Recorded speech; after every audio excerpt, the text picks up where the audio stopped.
Ang kwentong ito ay hango sa totoong buhay. Karanasan ito ni Rando. Taong 1989, Ormoc, Leyte.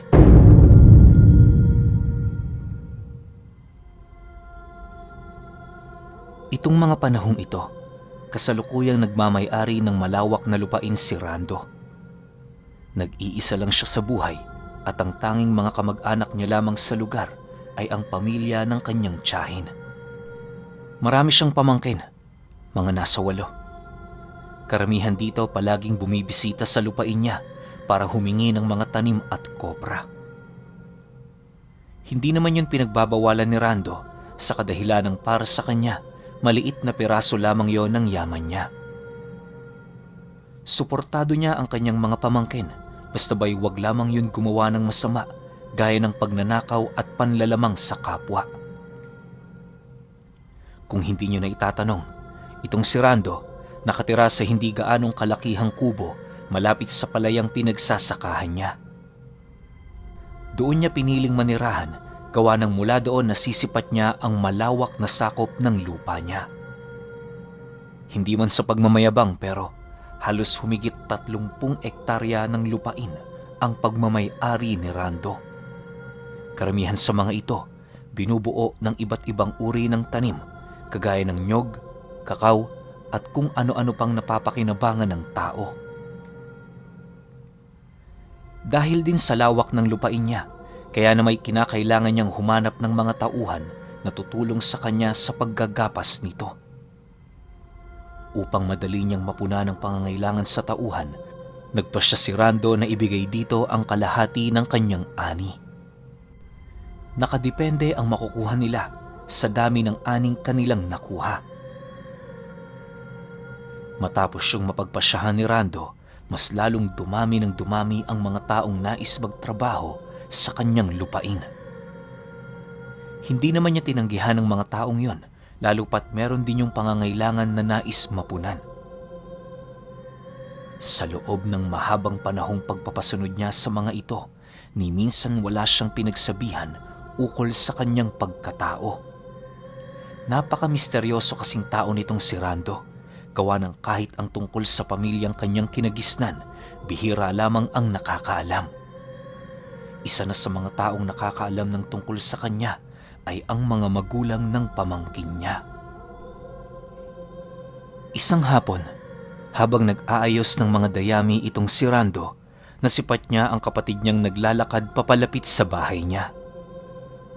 Pagpasok nito sa entradang pinto ng kanyang bakuran, agad naman niya yung sinalubong habang nagwiwika dito ng, "Oh, napadalaw ka.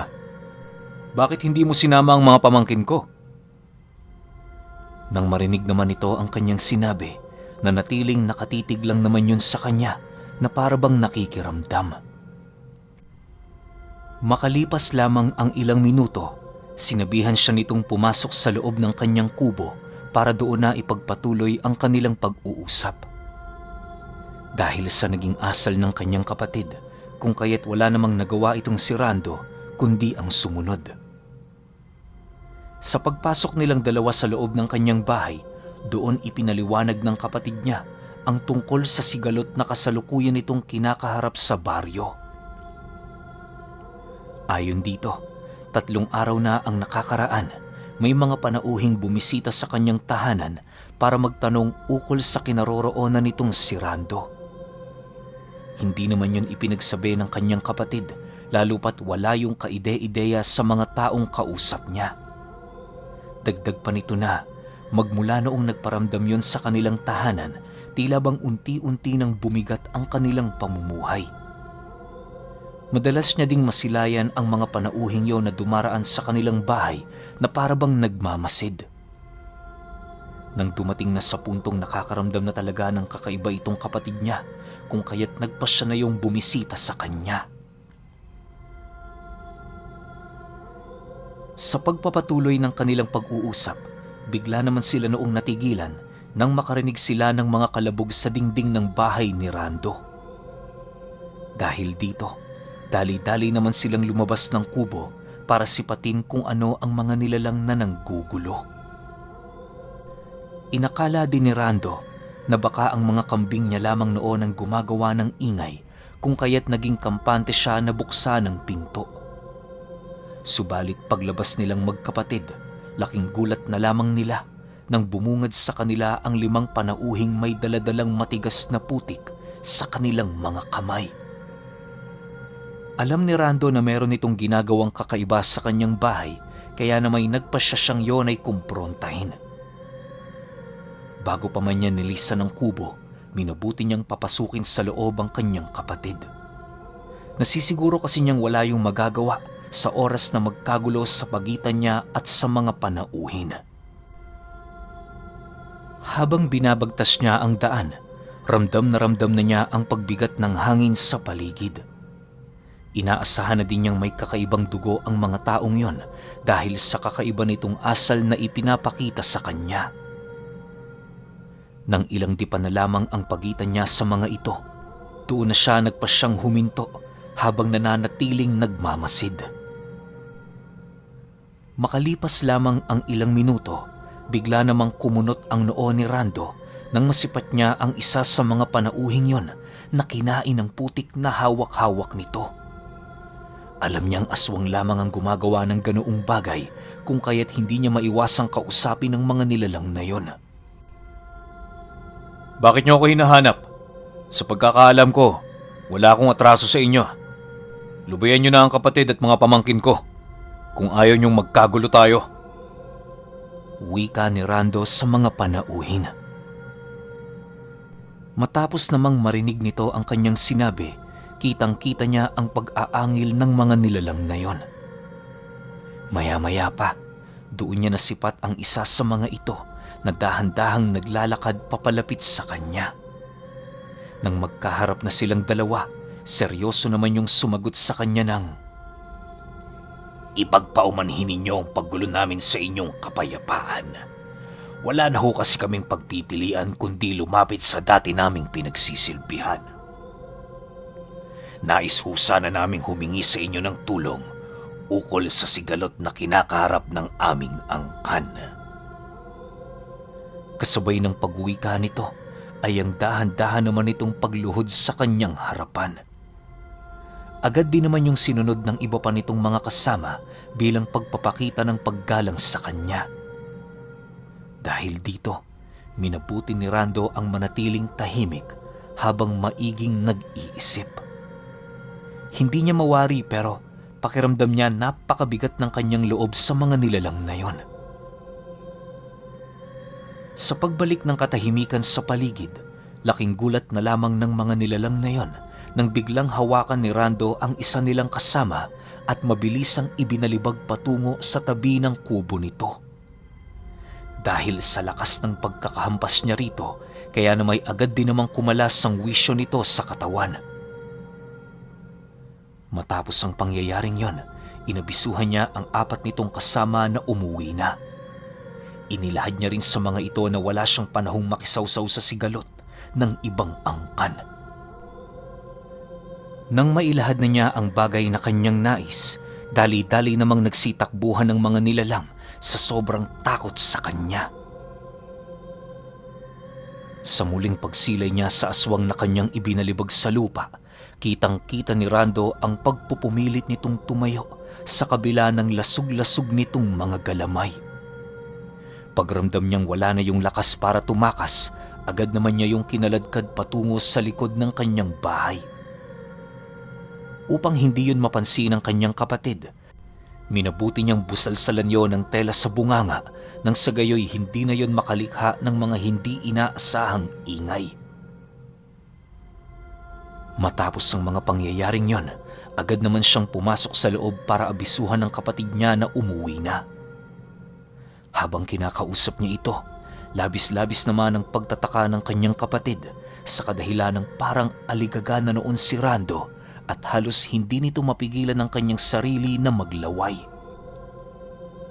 Bago nito nilisan ang kanyang pamamahay, mariin naman itong inilahad sa kanya na huwag magpakakampante sa mga panauhing yon, lalo pat hindi nila ito kilala. Nang marinig naman ni Rando ang sinabi nito, ngumisi lang naman siya habang sumasagot dito ng, Huwag mo akong alalahanin. Hindi pa ba noon pa? Kabilin-bilinan ko na sa'yo hanggang 50 taon lang ang buhay ko. Dahil sa sinabi ni Rando, wala nang nagawa ang kanyang kapatid kundi ang umalis. Makalipas lamang ang ilang minuto, agad naman niyang pinuntahan ang nahuli niyang nilalang. Pagdating niya sa lugar na pinagtaguan niya nito, agad naman niyang inalis ang busal nito sa bunganga habang patuloy yung tinatanong ukol sa nangyayari sa angkan nito. Nang marinig naman ng nilalang ang kanyang sinabi, tumulo na lamang ang luha nito habang isinasalaysay sa kanya ang mga nangyayari. Ayon sa nilalang, magmula noong nilisan niya ang kanilang angkan, mas lalo na silang inapi ng mga mambabarang. Pinagtutulungan na din sila noon ng mga balbal kung kaya't wala na silang ibang pagpipilian kundi hanapin ang naglayas nilang gabunan.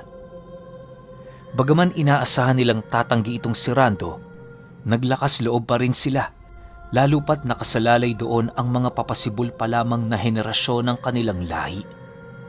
Dagdag pa nito na, kung patuloy pa ring tatanggi itong si Rando, may posibilidad na maaari siyang madamay sa sigalot kahit pilitin niya mang umiwas. Naniniwala kasi ang nilalang na yon, hangad ng kanilang mga kalaban ang pagkalipol ng kanilang angkan. Sa pagpapatuloy ng kanilang pag-uusap, doon niya napag-alaman na kaya pinapatay ng mga nilalang ang kanyang kalahi sa kadahilan ng hinahangad ng mga ito ang kanilang mga bertud. Hindi lang kasi ordinaryong aswang ang kinagis ng lahi ni Rando, gawa ng karaniwan na sa kanila ang magkaroon ng mga mutya ng kaliwa. Tuwing sumasapit ang pagpapasa ng aral sa kanilang pamilya, may kalakip yung mutya na nagpapalakas sa mga kargang tanga nila. Hindi rin kayang maitang Ginoo ni Rando na lahat ng sinasabi ng kanyang kakilala ay totoo. Dahil dito, wala na nga siyang pagpipilian kundi ang tumulong. Ayaw man niyang lisanin ang kanyang lugar, wala siyang magagawa sapagkat marami siyang naiwang responsibilidad sa kanyang angkan. Matapos nilang mapagkasunduan ang kanilang gagawin, agad namang inihanda ni Rando ang lahat ng kanyang mga gamit. Karamihan sa mga bagay na kanilang dinala ay ang mga itinatago niyang langis sa pagpapalit anyo. Sa paglalim ng gabi, doon na nila binagtas ang daan patungo sa dati nilang pugad. Inaasahan na ni Rando na malayo-layo ang kanilang paglalakad kung kaya't nagdala siya ng 2 kalabaw na siyang magdadala ng mga gamit nila. Makalipas lamang ang ilang oras, narating na nga nila ang 3 baryo kung saan bumungad sa kanila ang mga balbal na kabilang sa pangkat ng mga nilalang na pilit na lumilipol sa kanilang angkan. Nang masipat naman yon ni Rando, walang pag-aalangan naman niya yung sinugod at kasabay nito ang mabilisan niyang paglapa sa mga nilalang. Sa sobrang galit niya noon, ni mga anak ng balbal ay hindi na niya sinanto. Bago sumapit ang hating gabi, tuluyan na ngang nalipol ni Rando ang mga nilalang. Bagaman marami siyang pinsalang natamo, minabuti niya pa ring tumungo sa kanilang pugad sa lalong madaling panahon. Habang naglalakad silang dalawa, panay naman ang pag-abiso ng kanyang kasama sa kanya na kung maaari ipagpahinga niya muna ang sarili niya. Matapos naman yung marinig ni Rando, nanlilisik naman niyang tinitigan ito habang sumasagot ng, "Hindi ako maaaring magpahinga. Sa tingin mo, alam ba natin ang nangyayari sa pugad habang tayo'y nagpapahinga rito? Tandaan mo, limitado lang ang oras ko. Matagal na akong nagbago. Ituring mong kabutihang loob ang ginagawa kong ito sa inyo." Matapos nitong makapagsalita, wala namang nagawa ang aswang kundi ang manahimik.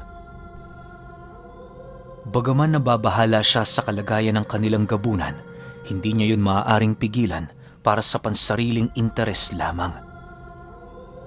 Makalipas pa ang ilang minutong paglalakad, nasipat na nga nila Rando ang kanilang pugad. Pagsilay niyang nagkakagulo sa lugar na yon, Agad naman niya yung pinuntahan ng walang pagdadalawang isip. Maya-maya pa, nang makalapit na siya, doon bumungad sa kanya ang napakaraming mga tiktik na nagsisikumpulan sa paligid. Sa likod ng mga tiktik, naroon ang mga balbal at ang dalawang mag-asawang mangkukulam na naghahangad ng kanilang mga bertud. Sa pagsilay doon ni Rando, doon niya tuluyang nakumpirma na hindi lang dugo ng mga mambabarang ang nananalaytay sa dalawa.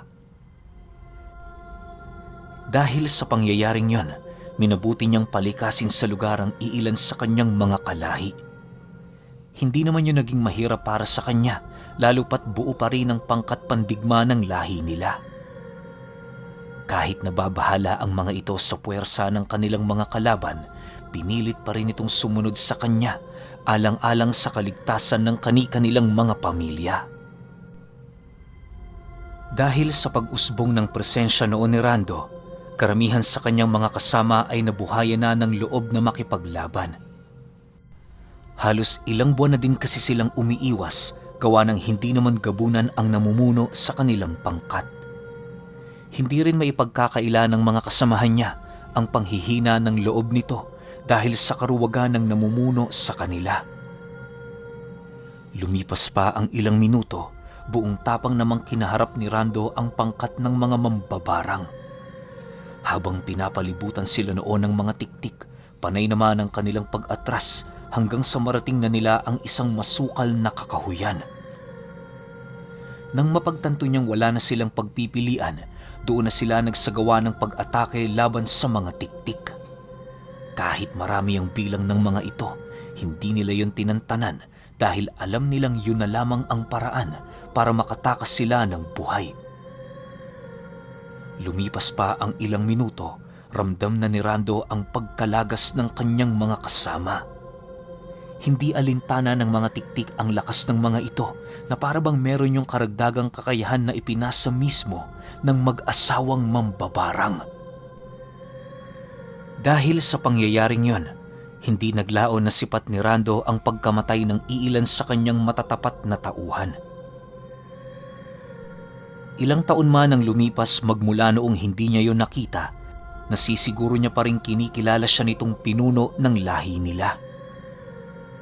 Dahil sa mga pangyayaring yon, pinaghalong galit at lungkot ang naramdaman ni Rando. Upang hindi na mapahamak ang kanyang mga kakilala, nagpasya siyang harapan ng makipaglaban sa mag-asawang mambabarang.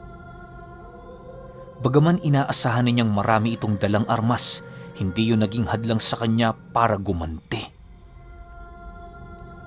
Maya-maya pa, nang makarating na siya sa harapan ng mag-asawa, dahan-dahan naman niyang tinuklap ang kanyang balat habang nakatitig sa mga ito. Matapos niyang makapagpalit ng anyo, kitang-kita naman niya ang dalawa na panay lamang sa pagtawa. Pagsilay nito sa kanya, bigla namang nagwika ang lalaking mambabarang ng,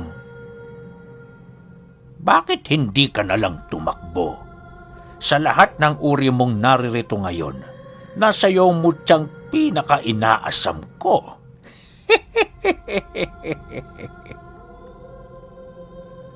Nang marinig naman ni Rando ang sinabi nito, nanatili lang naman siyang tahimik habang maiging nagmamasid.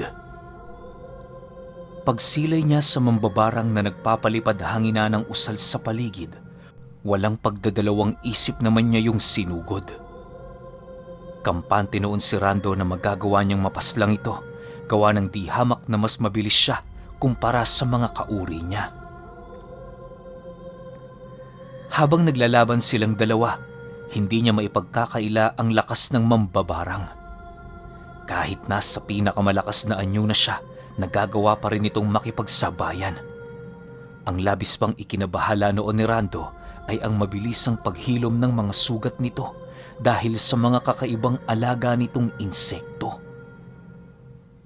Makalipas pa ang ilang minuto, medyo napapatras na siya ng bahagya sa kadahilan ng dahan-dahan ng nakikisawsaw ang asawa ng mambabarang.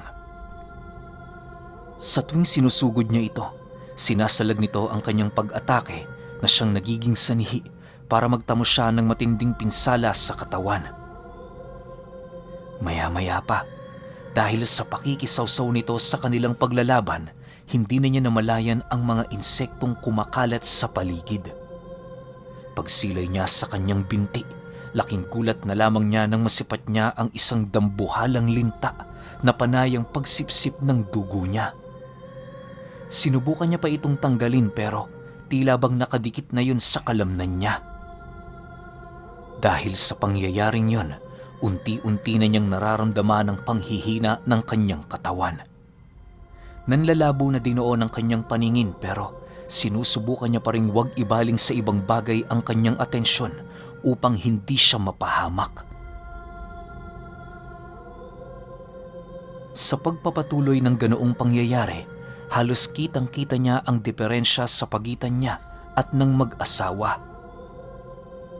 Habang naghihirap noon si Rando, kitang-kita niya na wala man lang natatamong matitinding galos ang nilalang na yun sa katawan nito. Sinubukan na din niya ang lahat ng paraan na alam niya pero ni isa sa mga ito wala doong umepekto.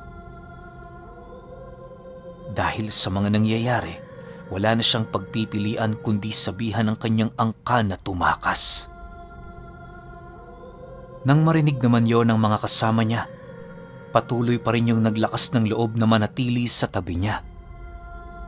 Para sa mga ito, hindi sila lilisan hanggat hindi kasama itong si Rando. Labis din ang kanilang pasasalamat sa kanilang gabunan, gawa ng sa kabila ng pagbabago nito, patuloy pa rin sila nitong kinikilala bilang mga kadugo. Matapos naman niyang marinig ang naging sagot ng kanyang mga kasama, tila bang hindi niya maiwasang magalit sa kadahilan ng hindi nito sinusunod ang kanyang utos. Paulit-ulit niya na yung pinagmumumura pero nananatili pa rin yung malapit sa kanya. Makalipas pa ang ilang minuto, doon na nasipat ni Rando ang pagsugod ng kanyang mga kasama sa dalawang mambabarang. Dahil sa ginawa ng mga ito, kung kaya't nagkaroon siya ng pagkakataon para sumugod doon ng palihim. Pagsilay ni Rando sa isang pagkakataon para umatake, agad naman niya yung isinakatuparan ng walang pag-aalinlangan. Halos kisap mata lang noon ang naging pagitan nang marating niya ang likurang bahagi ng mag-asawang mambabarang at kasabay nito ang buong lakas niya doong paglapa.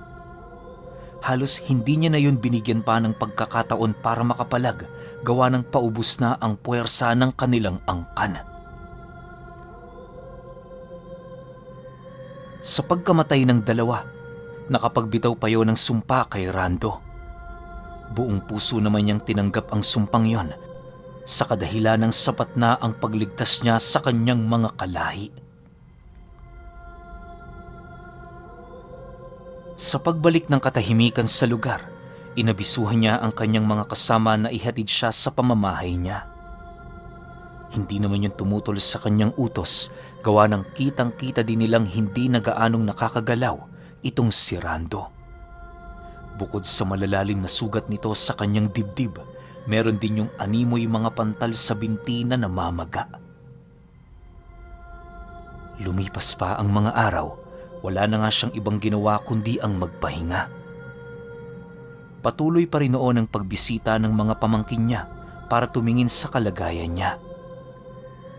Nang maramdaman na ni Rando ang nalalapit niyang kamatayan, lahat ng memorya at kanyang karanasan ay pinili niyang ibahagi sa mga taong nakapaligid sa kanya. Naniniwala kasi noon si Rando na kahit maagnas na ang kanyang katawang lupa, basta na ibahagi niya ang kanyang karanasan, mananatili pa rin siyang buhay sa mga taong nakakaalala at nagmamahal sa kanya. Ayon sa pamangkin ni Rando, matapos nitong maibahagi ang karanasan nito na merong kaugnayan sa kanyang lahi, halos inabot lang din yon ng 5 araw bago ito tuluyang namatay. Pero alam niyo ba na kahit wala na itong si Rando, nanatiling sariwa pa rin sa alaala ng kanyang mga pamangkin at sa mga naiwan nitong kalahi noong minsang nangyari sa kanilang angkan, ang pagbabalik ng gabunan.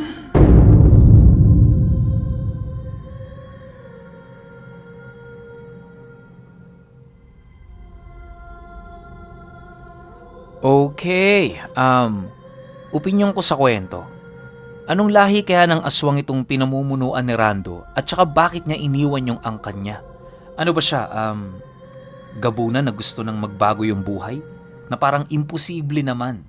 Kasi 'di ba, alam natin kapag gabunan, malakas 'yan eh. At saka meron yan talagang isang pananaw lang na mula pagkabata niya yun na yung pananaw niya. Maliban na lang kung merong isang taong makakapagpabago ng pananaw na yun. Paano nga ba nababago ang pananaw ng gabunan? Kapag natatalo sila sa laban, o di kaya alam nila na hindi nila kaya yung kalaban nila na yun, tapos parang mai-inspire sila sa tao na yun. Kaya doon nagkakaroon ng pagbabago ang isang gabunan. Pero sa kaso ni Rando, parang wala naman siya nakwentong ganun. Or hindi niya lang nakwento na siguro kaya umalis siya rin sa angka na pinamumunuan niya, meron nga siya nakalaban. Tapos hindi niya kaya yon, ang hiling lang ng tao na yun talikuran niya yung pagiging aswang niya. So ang pinili ni Rando, magpakalayo-layo sa angka na hawak niya. Pero wala hindi natin masisisi yung mga nasa ilalim ng galamay niya kasi nga siya yung pinakamalakas, siya yung kailangan ng angkan. Kaya kapag nagkaroon na ng problema, siya talaga yung lalapitan. Yun nga lang, yun yung naging mitya ng buhay na itong si Rando. Or pwede rin naman na yung mga mambabarang na yun talaga yung iniiwasan ni Rando. Dito lang sa pagkakataon na to wala siyang magagawa kasi nga buong angkan niya na yung magsasuffer. 'Di ba? Pero kayo, kung may opinion kayo sa kwentong ito, comment nyo lang sa baba. Yun lang. Hanggang sa susunod na kwento. Salamat.